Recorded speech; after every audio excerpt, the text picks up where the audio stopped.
Hi, NOLA.com. We're excited to introduce you to the animal of the month, bees. In Audubon Insectarium, we have a bumblebee exhibit almost as soon as our guests come in. It's one of the first things you see. And then, after our Bug Appetit Cafe, where you can enjoy edible insects, there's a honeybee exhibit also.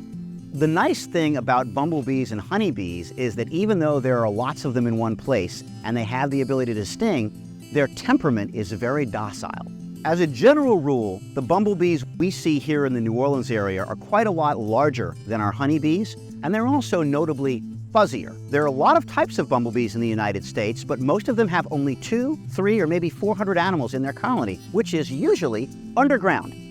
In contrast, honeybee colonies have anywhere from 30 to 90,000 individual bees in them, and they're what we call an aerial nester. So they'll be up in a structure, like a wall void in a building, or more commonly, in a hole in a tree.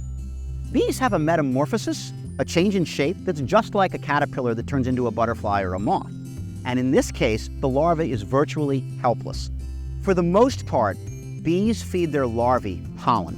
But because they tend to have structures on their body that collect pollen, when a bee goes from one flower to another flower, it ends up moving pollen. And this is really important. Very few of the world's plants can pollinate themselves or use wind to make pollen move. They need an animal to mediate this process, and most pollination in the world is done by insects. So the flowers that we plant to help bees help the young bees and the adult bees by providing pollen and nectar.